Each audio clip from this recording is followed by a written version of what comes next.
out of the handle. I feel like we can get more for our trade-in.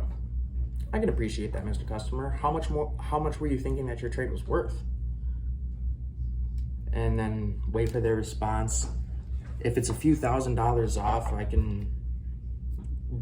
I'll kind of see where they were coming up with that figure, whether it was another dealer or whether they've done some research online, and whatever the case may be.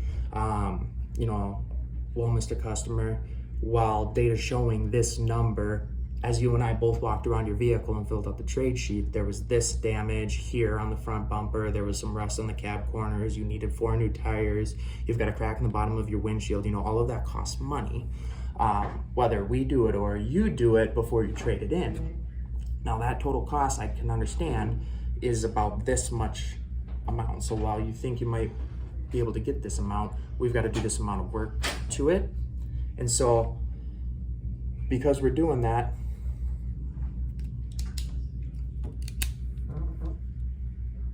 I lost my train of thought. Because we're doing that, this is how much we're willing to give for it. Like, give me your A-OK at the bottom of the sheet, and I'll get the rest of the paperwork started.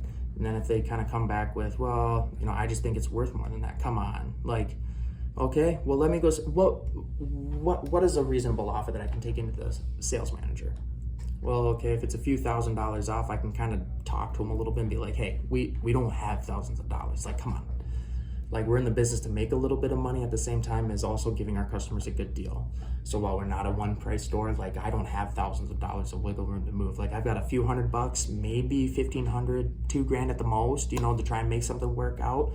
But as far as if it's a $6-7 difference, we are not that far off. And if we are, I would appreciate you showing me, because that means that we're doing something completely wrong, whether it's at another dealer or something like that.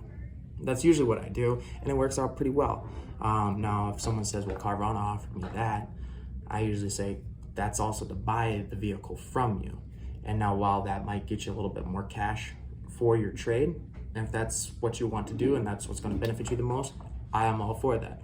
However, if you've noticed in the news, they've had a bunch of issues with titling, the vehicles not necessarily being what they say, their inspection process. You can kind of go down the list and kind of tell them, while they might be able to give you that, if a person asks for a trade number on a special order that they get, we have a 2-step process, and so I tell them how that goes. And if they feel like they didn't get enough for their trade, the market has shifted. You've waited 6 months for your vehicle, and in those 6 months, the market has gone down or up or whatever. You just have to address the situation. You can't dance around it. You have to ask them where they're coming from, why they think that it should be more, and what evidence they have to be more, and then you can come out with your own evidence, I guess. And that's what works for me.